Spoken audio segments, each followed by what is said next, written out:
Welcome. We are coming today from the Kalamazoo studios of Public Media Network. I'm Paula Jamison, and as a former faculty member of the Holistic Health Program at Western Michigan University, I'm very excited about the topic of today's conversation. As many of you know, Kalamazoo has been a friend to rather innovative approaches to healthcare. Western Michigan University has had a program in holistic health for many years, and Kalamazoo is also the hometown of the Fetzer Institute, which for many years has funded and sponsored research about mind-body connections and also programs that honor looking at the body and mind connection in that way. Today, I'm very pleased. We're having a wonderful program ahead of us. We have a guest from Fort Wayne, Indiana, Dr. Rudy Cashman, and some of you are familiar with his programs. We've broadcast them on PMN in the past, and I know you have kind of a fan base here already, so I'm so pleased that you're able to be here. I would like to say just a couple of words about you, and then I'm going to turn it over to you, and you can say a little bit more about your background. My understanding is that you are a retired neurosurgeon. Now, to me, that is the Western medical model, sort of the epitome, the precise, the go in and fix it kind of thing. And yet, here you are, you're this passionate advocate for looking at the body and the mind and the spirit holistically. Could you tell us a little bit about what took you from this medical model to this broader vision? Thank you, Paula. First of all, I'm highly honored to be on this program. I'm just flabbergasted about Western Michigan University really taking this subject on. And I know through you and this city and the studio especially, that you've taken special interest in the connection of the mind to the body. Mm-hmm. I tell you, I did neurosurgery for 45 years. And I would say about 30 years ago, 35 years ago, I began to realize what I was looking at needed a coach. Uh-huh. We were doing too much to them, injecting them, operating on them, when many of these patients just needed some coaching. So I really looked into it, started reading Candace Pert's book, Molecules of Emotion, for example, how the brain speaks to the body, which we'll speak about and explain in this conversation here. Matter of fact, if the takeaway of the public is just one thing today, that they realize this speaks to our body and our body speaks to our brain, based on science, based on science. So I took a major interest in it to the point, I'm doing TV shows and write things and websites, and here we have another community in this wonderful town. I just walked through your new shopping area. I mean, this is a beautiful place in the studio here. And so let's start on this journey connecting the mind with the body. I did this neurosurgery 45 years. I was in the Vietnam War, did 2 years in the Vietnam War, so I really westernized physician. But I realized there was much more to it than that. So let's explain that. Yes. Well, I'd like to ask you a little bit because, of course, we in America, particularly, I think, take for granted this very Western, almost mechanized version of healthcare, and almost like the body is a machine, and doctors are sort of the mechanics, and they're coming in with their pills and their interventions. And yet you're saying, and I think looking at a much more ancient way of understanding how we are all kind of interconnected within each other. Am I correct in saying that? Yeah, you said it beautifully. Matter of fact, the Greeks coined the word Hippocrates, holus. Okay. The mind and the body were connected. Yes. Then we went through the Middle Ages where the illnesses that people had were thought to be a superstition, to sin, and we had religious healing and voodoo and different ways of healing. Yes. And then about 1635, Descartes, very famous, he literally cut the head of the body, handed it to the church, yes, and the body to science. And since that time, frankly, I think we're starting to reconnect a little bit. We developed organ doctors. We get kidney doctors. We got heart doctors. Yes. And we forgot that this influences all those organs. And we're still practicing largely like that today. Yes. We have sick care. We have pill to the ill. Yes. I mean, there are exceptions, of course. There are exceptions. But the first thing to me a healer should do to the patient, say, and what's going on in your life? Okay. Unless you had a major accident or some obvious thing where Western science say we have in the United States is the best. It's the best in that sense. For that kind of trauma that can happen to people. Yes. Physical Then obviously trauma. we're not going to say what's going on in your As life. you're bleeding to death, right? Exactly. Yes. You know, when they became further up, and Charcot and Freud talked about hysteria, beginning to consider that the mind had something to do with complaints. Then we went into something interesting, which is connected to this area, called neurasthenia. Neurasthenia. I brought an excellent book with me, and I gave it to read. I can't Such wait a to rare read it. book. Oh my God! To be honest with you, Paula, I think you're going to stay up all night. But I get an exciting book. I can't put it down till morning. I'm a sucker for good books. You are going to love this book. And there were institutes in this area. And this was the fibromyalgia, the tension myositis, the mind-body illnesses of 1850 through 1920. Then they developed the word functional illnesses, where you know, they thought, well, maybe they were imaginary, which was wrong. And then Alexander wrote a book in 1934 called psychosomatic disease. So we called them psychosomatic illnesses a little bit, the mind and the brain. And then Candace Pert wrote an excellent book called Molecules of Emotion. I encourage anyone listening to read that. And Candace Pert actually came here to Kalamazoo a few years ago. Did she really? When the Holistic Health Program celebrated their 30th anniversary. She was the keynote speaker. Oh my God. Yes, I know. She's that like I one didn't of know my about heroes. that. What year was that? Oh, let's see. It would have been 2012, I believe. Oh my God. Yes. Yes. Oh my God! I obviously I needed to know well, about that. You need to be on our because, mailing list, as it were. She's the one who came out and described, who discovered in 1972 the opiate receptor sites. Yes. The opiate receptor sites. What am I speaking about? Our 70 trillion cells. Okay, we have 70 trillion body cells. Wow, what a number, but we got 100 billion brain cells, okay? Yes, yes. All right. Yeah. But these cells, let's say this is a cell, have receptors on them, our fingers, receptors.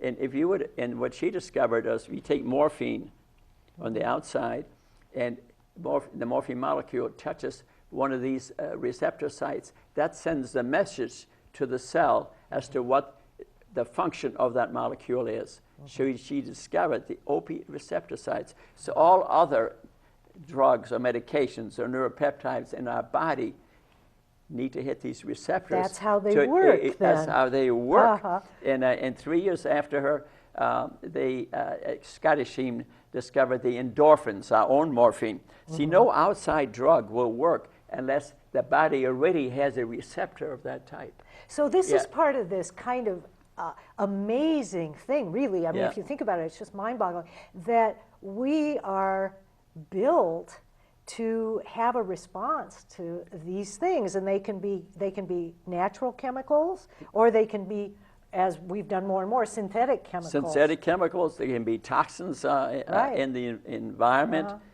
And pharmaceutical drugs that we take, and foods, for examples, they hit our receptors. Yes. And then she fully describes in her book. That's the original book, Molecules of Emotion. I encourage you to read it. I have it. It's an easy read. It's an easy read. Yeah. I'm so sorry I didn't meet her. But she described, I mean, how does our brain speak to our body? Okay, Yes. about 5 different ways, okay?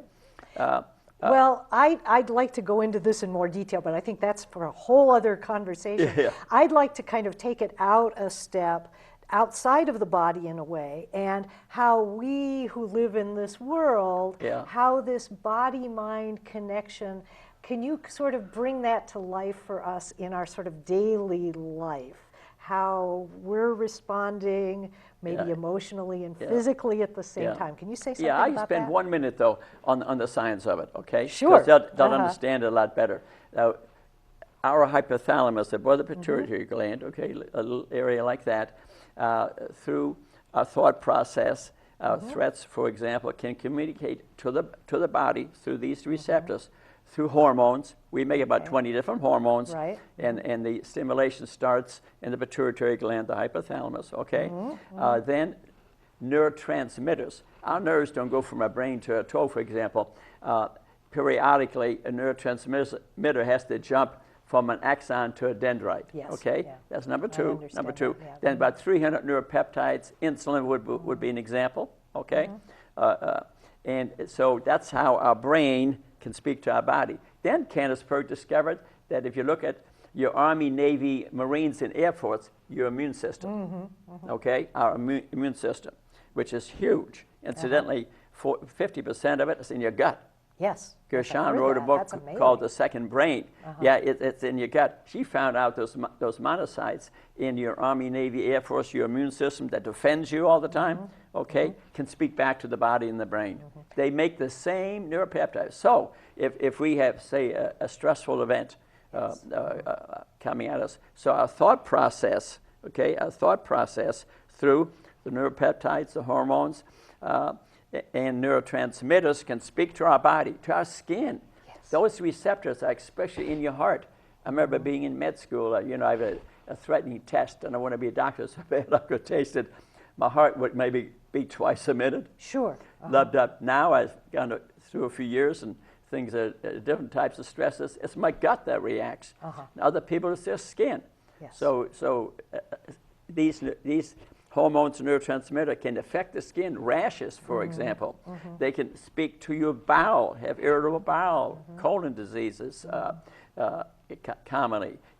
75% of chest pain, for example, 75% atypical chest pain is strictly through a thought process. Well, and one of the things that I'm hearing you say, and correct me if I'm wrong, is, I mean, there are all different kinds of levels. It doesn't necessarily have to go through the level of, oh, I know I'm thinking about this, and that's why I'm having a response. It could be something happens and it's below your level of awareness in a way.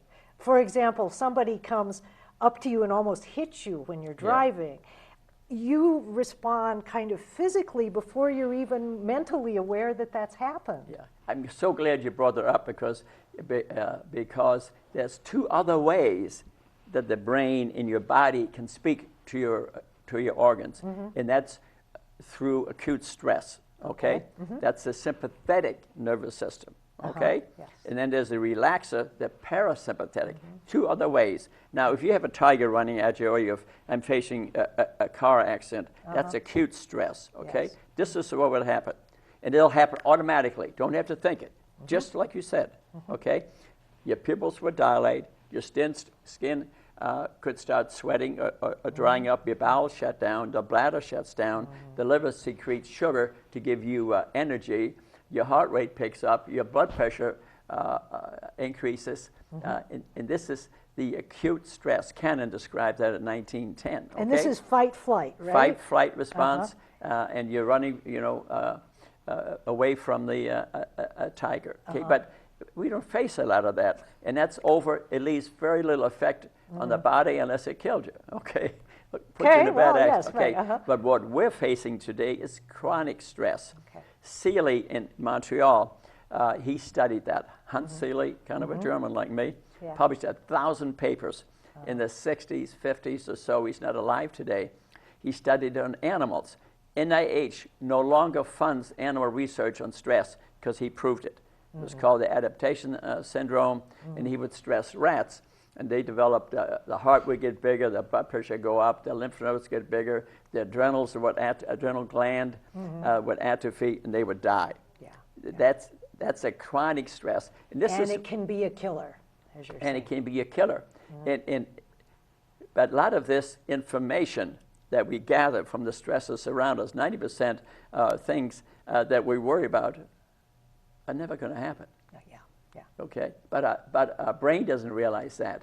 And there's so much of it in our lives today, Technology, for example, so busy we don't have a second anymore. They're driving cars and texting, and you get home and right away there's text on the TV, the telephone, the iPad, and it's just one thing after another. The brain has no chance to relax. You know what the brain does? It stores a lot of the stresses subconsciously.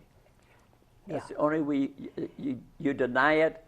You say it doesn't exist, and you store it. I'm fine. I'm just fine. I'm fine, and then I'm you just keel fine. over or something. Yeah, Yes. and then eventually your brain can't take it no more.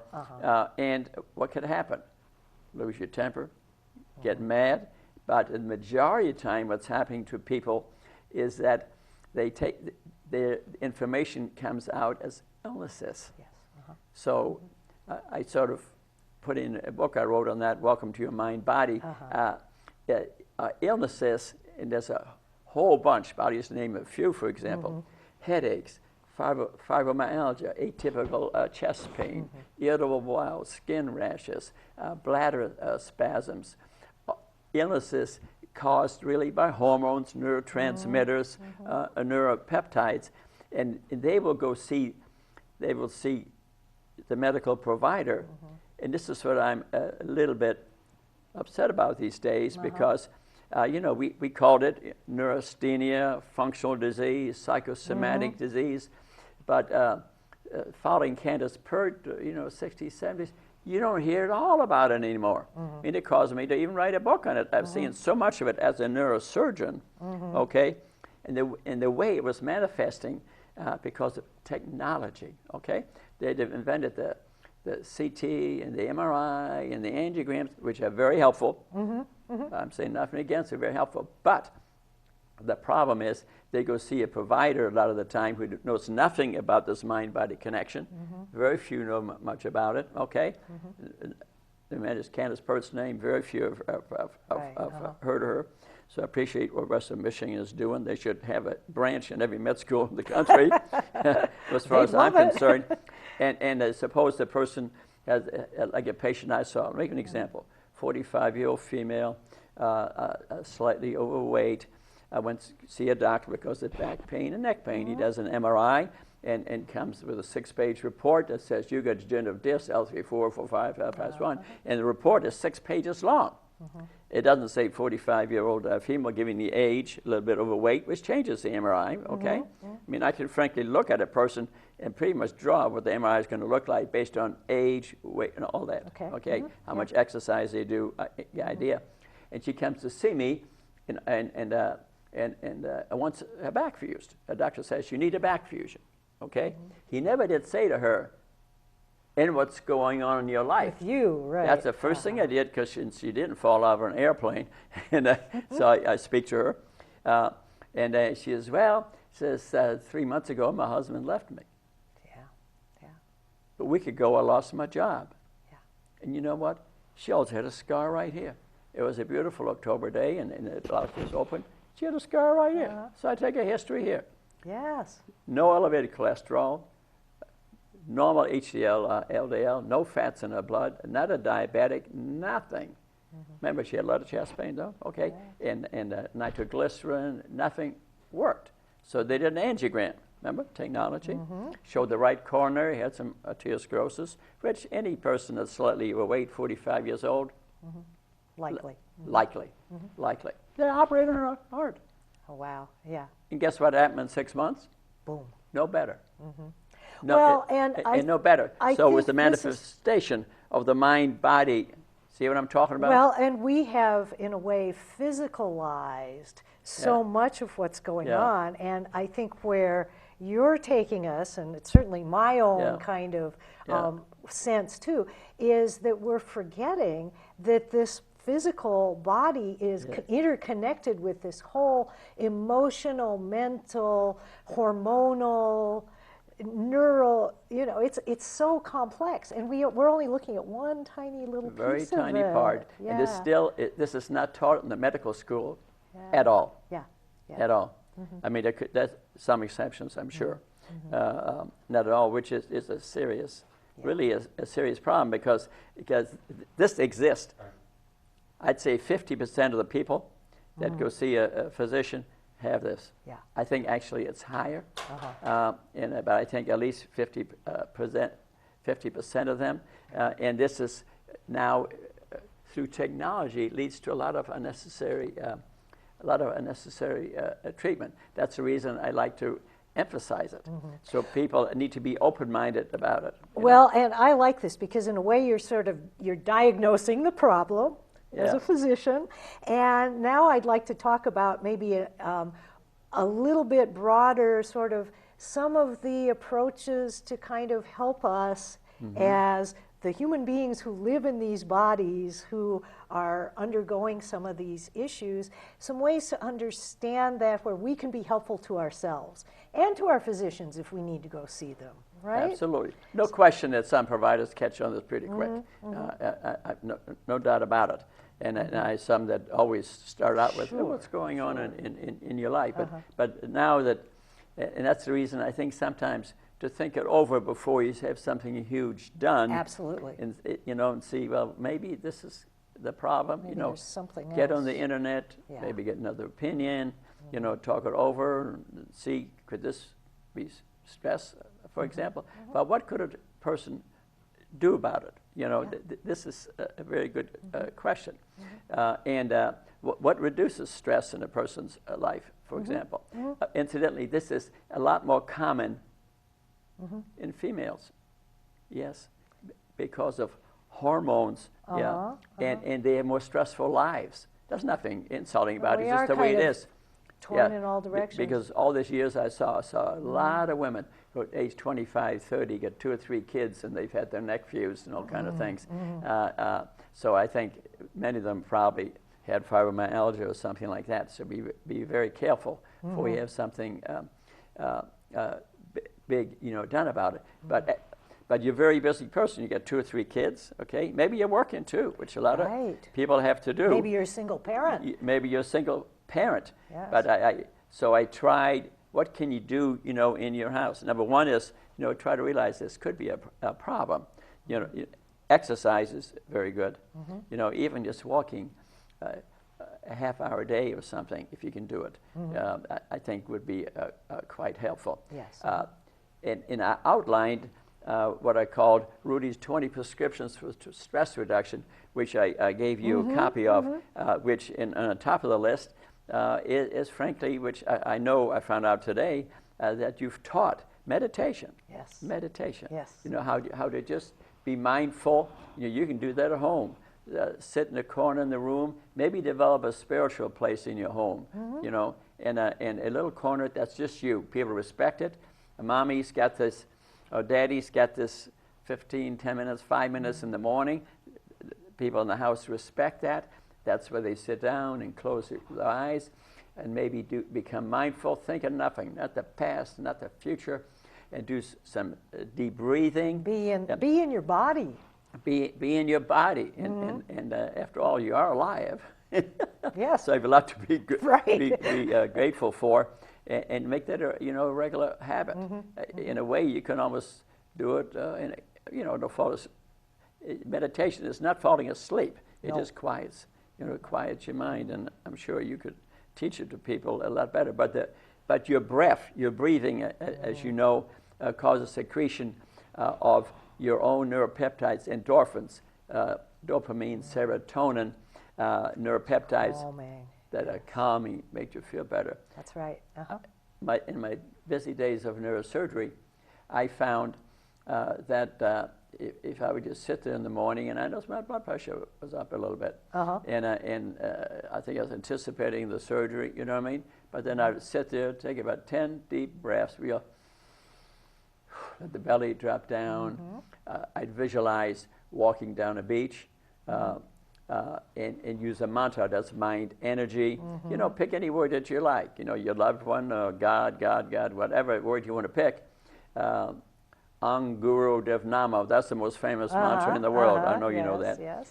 And then I take my blood pressure be down 20, 30 pounds. Well, and what you're talking about is this other side of this body-mind connection, which can be so healing. And we have this gift of imagination and visualization, and we can use it against ourselves because we can sit there and I can tell you, I am one of these people. I'm a worrywart. I can worry about things that are never, ever going to happen. But at the same time, I can also take my mind to a place that's calm. And that I know if I can just bring my attention to that for a few minutes, it settles down. And so, you know, we have this power that if we can learn how to use it, it really helps us. It'd be a good habit. It has to get to be a habit. It does. You know what I mean? It does. And a certain things, if you do it every day, you know, it'll get to be a habit. I tell you, there's tremendous power in visualization. Yes. So to visualize a scene that's most relaxing to you, whether it's a walk on the beach or music. But I did actually, after I do a day of neurosurgery on the way to tennis, which brought me originally to Kalamazoo, incidentally, to go to your great tournament here. I would turn on some music, and I was like, somebody driving behind me had my phone number. He said, "What are you doing, Doc?" Because I was conducting the orchestra. So, well, and that was a full body experience then, too. Yeah. So visualization, and pick any visualization that you like. I gave a talk the other day at a music place, and I asked them to visualize, because they're selling instruments all over the world. I asked them to visualize the music they're bringing to the world, you know, as a visualization through deep breathing. It was a very famous place, Sweetwater, you've heard of it. And they sell instruments all over the world. And to visualize what they're doing, and it was relaxing for them, kind of instinct. But develop a habit of. Other people use Qigong, Tai Chi, you know, Qigong is Tai Chi is circles, and Qigong is a little more mind energy. But pay attention to your breath. Remember the breath, because that's meditation. Also secretes endorphins. Yes. So laughter works. Norman Cousins wrote a famous book. You know, I'm old enough to remember. You remember that book? Yes. Yeah. And he would listen to. He had cancer. At first, rheumatoid arthritis, then eventually had cancer. He would watch a funny movie for an hour, have no pain for 4 hours. Yeah. While I'm speaking about him and pain too, I'd like to mention, this is very important. As a neurosurgeon, what I saw all the time is people addicted to opiates. Through a prescription. Right. Through a prescription. Please, if you get cancer, fine. If you get a broken leg, kidney stone, take it. But if you're doing it for fibromyalgia routine, don't take it beyond a few weeks. You can become addicted very quickly. And I saw deaths from it. I saw addiction from it, especially in young females. Number of deaths. And to the point. That's very disturbing. Yes.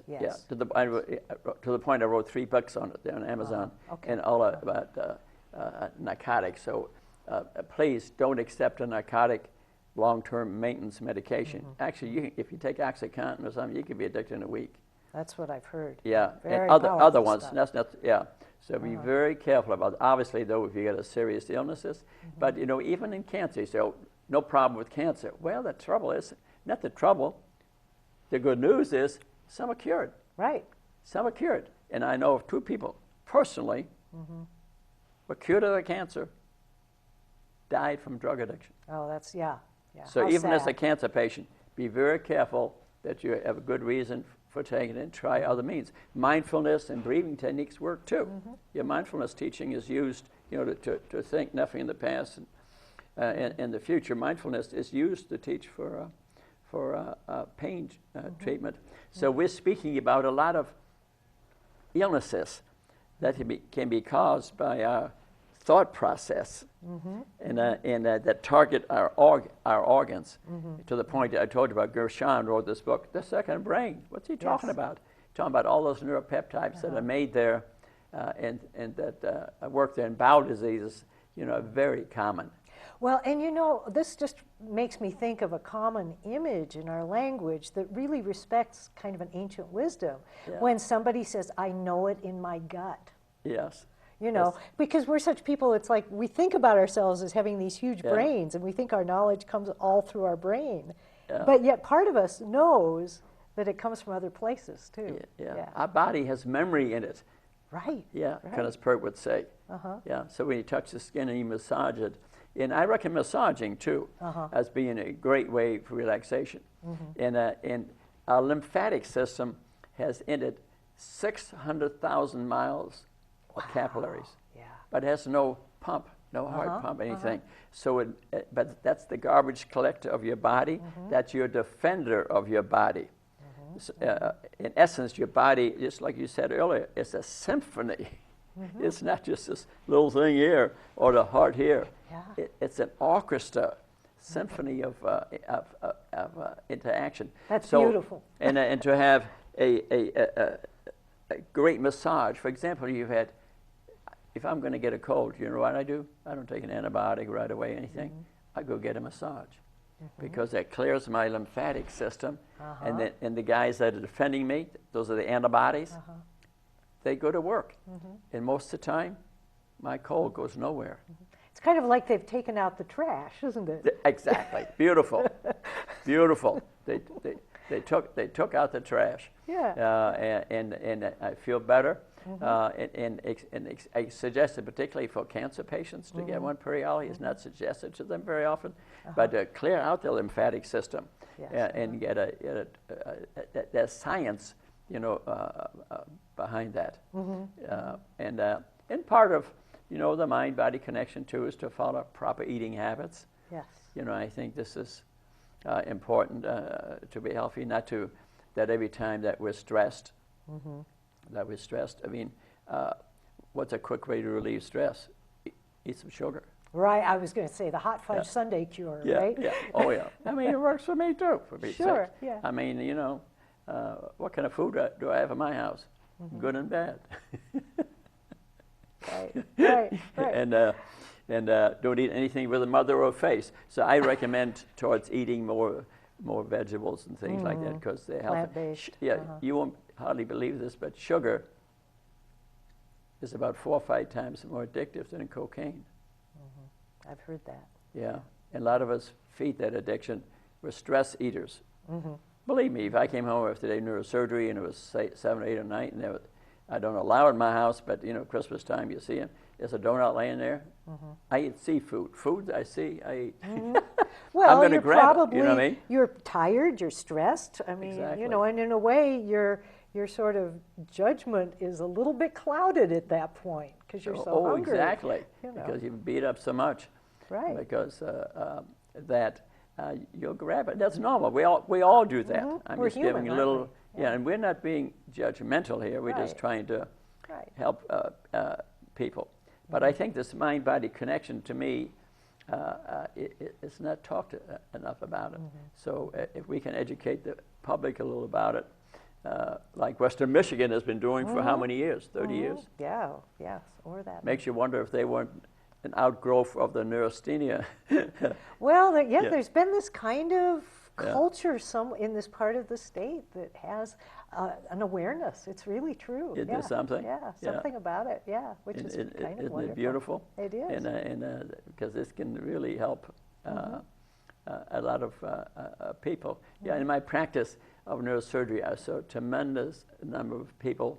Let me speak about something too, which I think is pretty important. I want to speak about what I call MRI doctors and nocebo, placebo. Okay, great. Yes, let's talk about those. Yeah, let's start with because that'll lead to that. Let's talk about placebo, okay? And I believe, okay, if you come to see me with an illness or have some symptoms, and I tell you this is what you need to have done, this is what you need to do, or even a medication you take. It's got a medication has a 70% chance of working if it's inert. Yes. If it's made out of water, as long as it's a nice color on the pill. Bigger the pill, the better. More color, the better. Yeah, they've studied that. It's a placebo effect, okay? And in a way, you're talking about whether people are conscious of it or not, a certain trust of the person who's giving them this and of this process, right? Yeah, and you now know why that happened. It wasn't their imagination. They did it with their neurohormones, neurotransmitters, and neuropeptides. That's how they did it. It was real. It was real. So now what's the nocebo? I'll be honest with you, I've never been to a provider who knew what that word meant. Really? Which Nobody takes Latin anymore, because that's what it comes never from. spoke to one, okay? Now I wrote a book on it. It's on Amazon.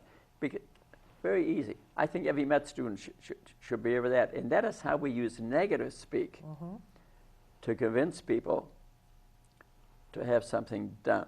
And if the patient, for example, even if I would have done, but I'm sure my many years in neurosurgery, I've done occasional accidental unnecessary surgery, no doubt about it. And as long as you believe that it will work, it very well may work. Yeah. Usually that sort of belief is like the lady with atypical chest pain lasts 2 or 3 months. And then it's off to something else because that subconscious mind is coming up with some other illnesses to it wants to get clear. It's sending you a message. It's sending you a message, man. That's stress in your life. So the nocebo, you see how important that is? How about you use CTs, MRIs? Well, geez, look at the 6-page report, and you look at, oh my God, I need a back fuse. Something is really wrong with me. Something wrong with me. Yeah. Instead of the opposite approach, I might see the person and look at the other side and say, you know, I really think, and I can think of unbelievable cases that I've seen over years. I saw a tremendous amount of that, which motivated me to try to teach about this, that people are aware of it. The nocebo, the negative speak in your life can be used to cause you to have things done to you which you do not need. Nocebo. That's a nocebo to me. Well, and I want to share a little bit when we would teach meditation too, because we talked a lot about self-talk. You know, how we have this dialogue going on in our brain. And one of the things, and I mean, a lot of people have written about this, this wasn't original to us, but that this self-talk that is talking to you in such a harsh, judgmental way that you would never dream of speaking to somebody you cared about this way, but you're doing it to yourself, and what's the long-term impact of that, too? Yeah, I mean, it can lead from one thing to another. You'll see people who've had this fuse, that fuse, had this taken out, gallbladder's gone, this is gone, to this. I mean, the impact can be tremendous. And some people, frankly, because of the tremendous stresses in their life, want to leave their lives this way. Sure, yeah. It's too hard for them. It's too much. Too hard, too much. It just, depression, anxiety, fear. A lot of fear results in anxiety and stress, depression, a lot of depression, traveling undiagnosed. But then let's speak about, I have a chapter in my book called MRI Doctor, okay? Say something about that. And that's kind of interesting. And I think that's where, I think it's frankly throughout the world. For example, if I go to a neurosurgery meeting, there'd be a football field of instrumentation. There'd be a tiny booth like that where they're selling books on what we're speaking about. I noticed at the last meeting, that lady was gone. And they're books, and they're low tech. Yeah. At the last meeting, that lady was gone. Oh, wow. Yeah, so you can Bad see sign. what you're facing, the industrial complex. Yeah.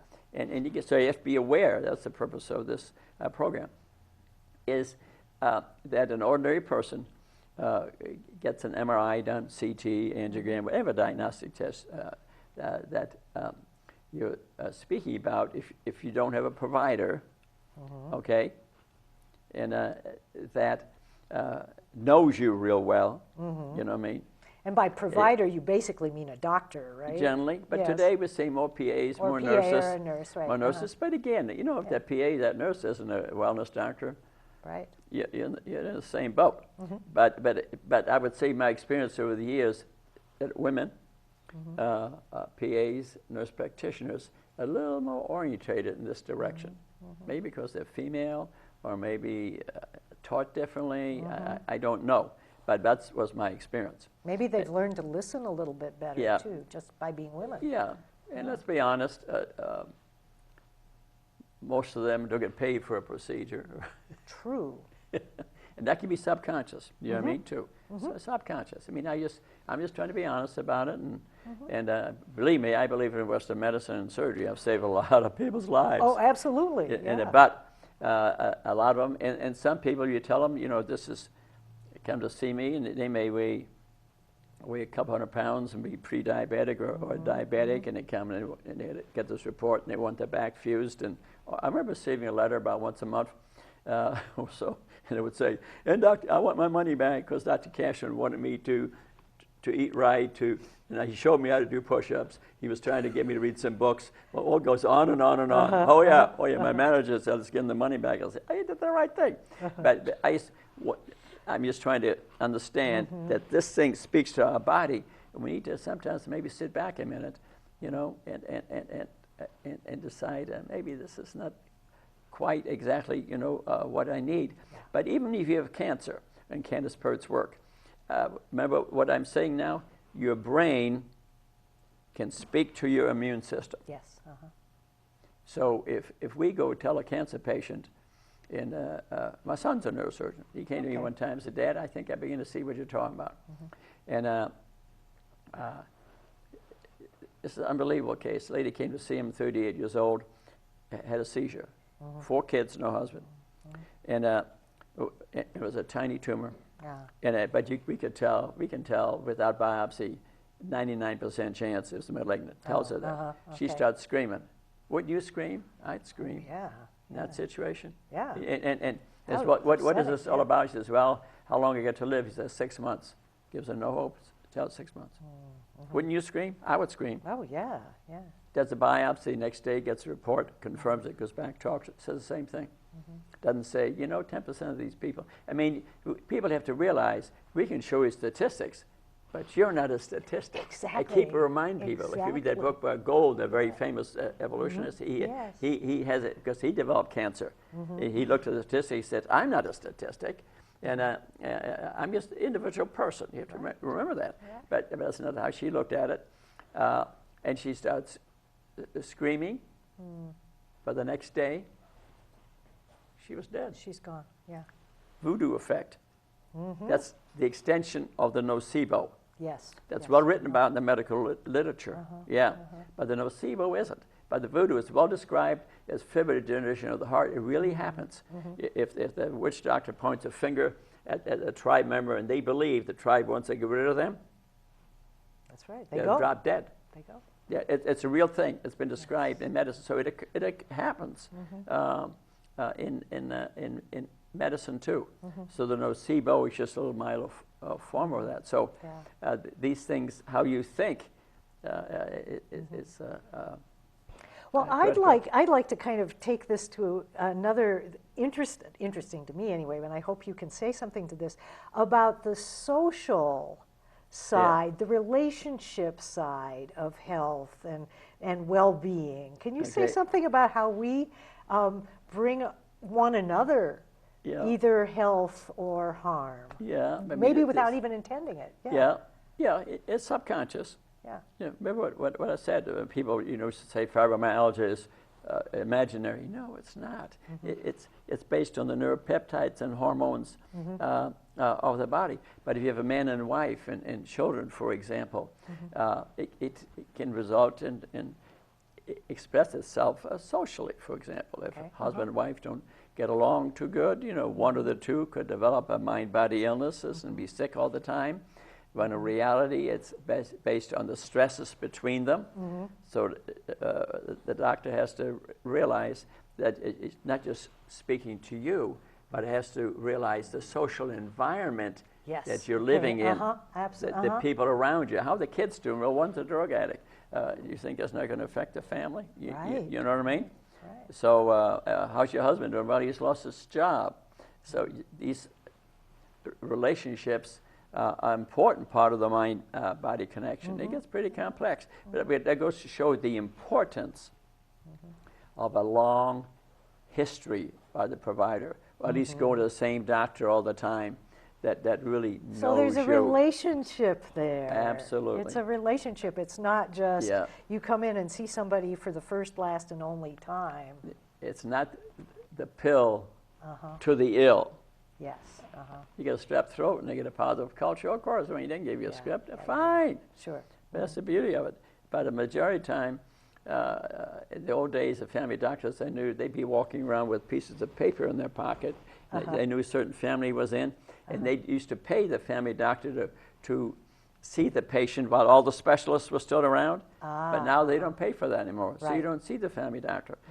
Big mistake, I think, because that guy knows what's going on in the family. I remember them coming along and say, "Oh, don't worry about this. I know what's going on in this family." And right away, the right thing was done. But that doesn't occur today.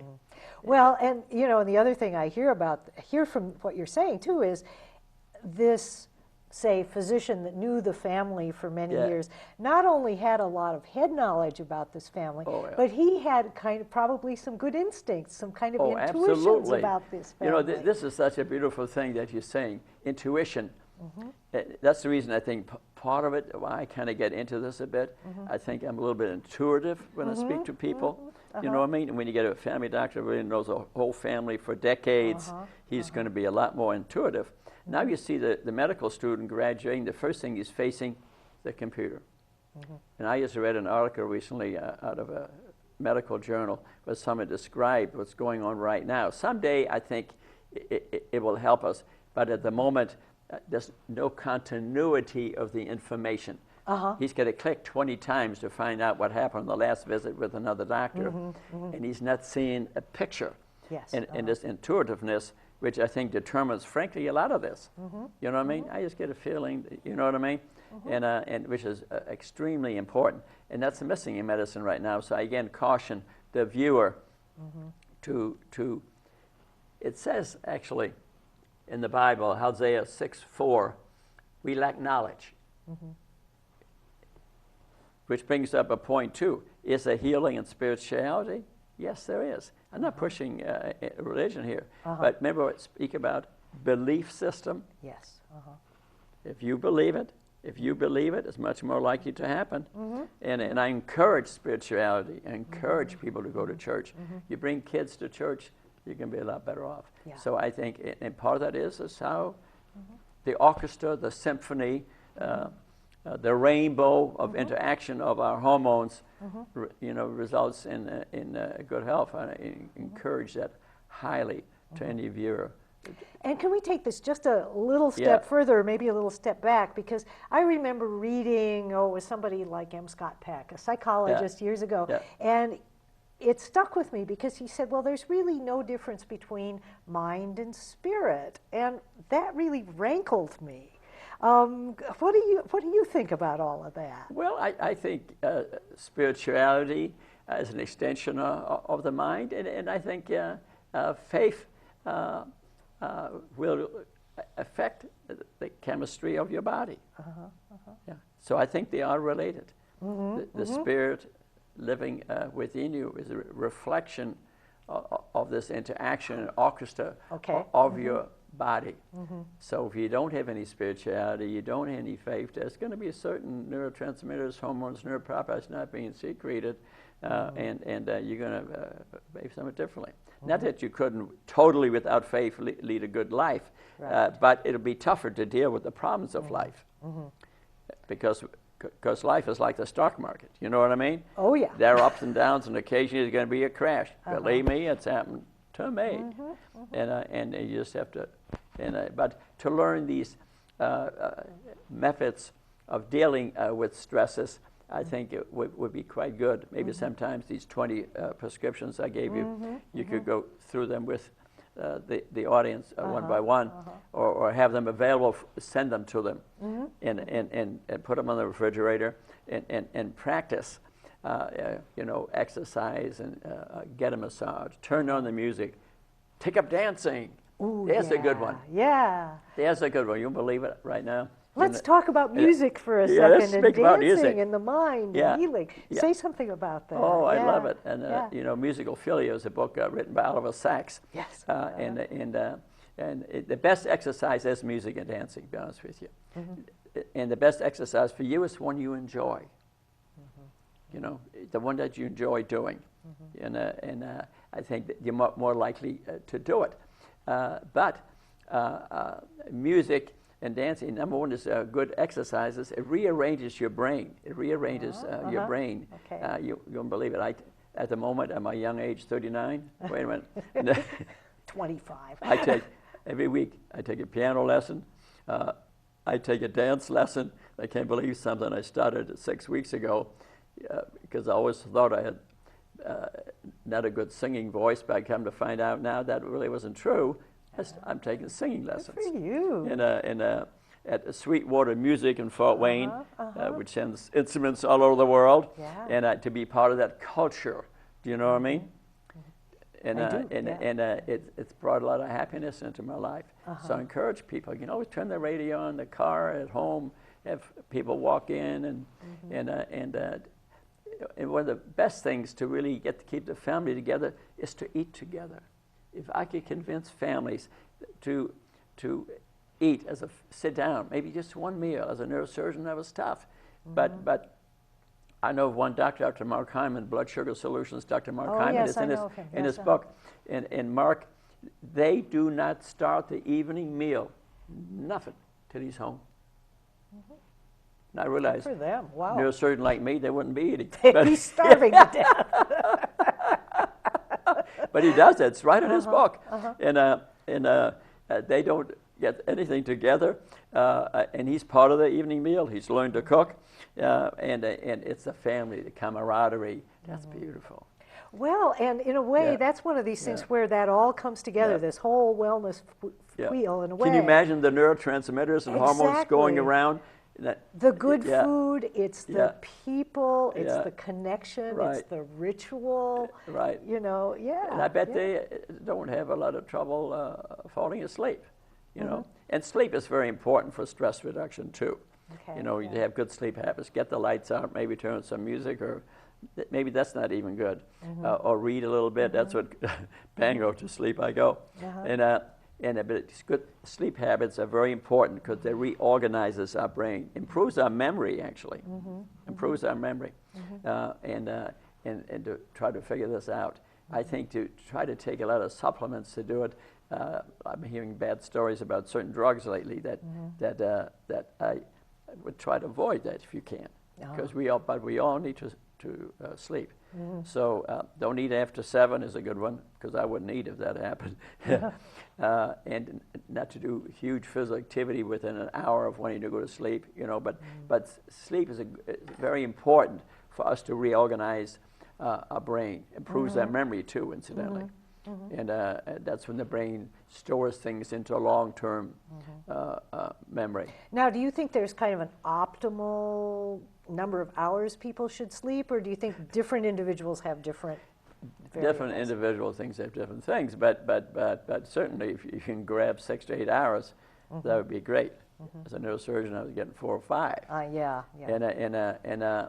But now I get more because I quit that 2 years ago. I'm the wellness director at Lutheran Hospital, so I have more time now. And definitely the blood pressure in the morning, it's a bit lower. Good. Well, and you just mentioned a word that we've sort of mentioned in passing from time to time, which is wellness. Could you kind of give us sort of a thumbnail definition of what you mean by that? I'm so glad you brought that up. And I sort of, because of my experience here and my reading, have put together, I call the wellness wheel. I have about 8 things in there. And number 1 is you must participate in your health care. Good message. Participate. Look it up. Talk to somebody. Maybe get another opinion. Unless, you know, like I said, you get a broken leg. Pretty clear. Pretty clear. But to participate in your health care. There's so much information out there, so many methods of treatment. You could be getting nocebo, you don't know. So you need to look around, ask questions, and if the provider doesn't really explain things to you, don't have it done. You say, hey, I want another opinion here. So number 2 is nutrition, that you learned about nutrition. I hope sometime we have a show on that. We'll talk about that someday. And to speak about that on another show, I think that's very important. Exercise is number 3. And I think we already spoke about, you need to know the mind-body connection. You need to pay attention to try to bring some spirituality into your life. some belief system if you can. That's important. If you don't think it's important for you, it's important for your children. Yeah. I'm so ever grateful my mother took me to the church, because I can think of times that I didn't do certain things because of what I learned in the church. So I think that's very important. And to practice stress reduction, to have maybe use my 20 prescriptions here or some method of whether it's Tai Chi, Qigong, exercise, deep breathing, music, massage, to learn to relax. And there are many different methods in doing that.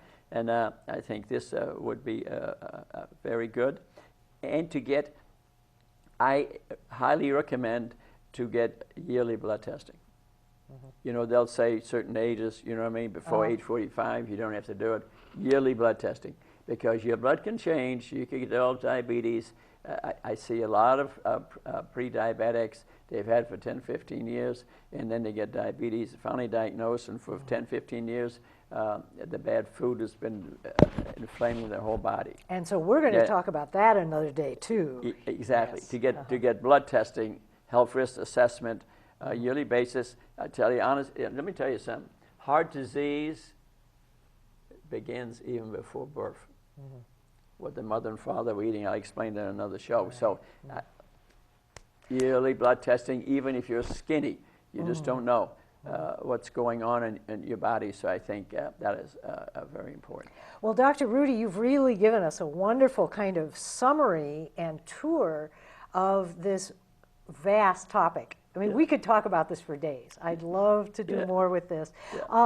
If you could, we just have a minute or so left. If you had one thing you wanted our audience to go away with from this show, what would you tell them? Oh, clearly, what I want them to know is that how they think, what they eat, will affect their whole body. They're messengers that affect their whole body. I want them to know that this affects the rest of my body. The brain is not just here. It's also within your body. Can prove the science of it, and the body can speak back to our brain. If that's the only message you got today, I'm a happy man. Thank you so much. Dr. Rudy Cashman, I'm Paula Jamison. Thank you so much for joining us. This is PMN Kalamazoo, Michigan. Namaste. I love you all. Namaste.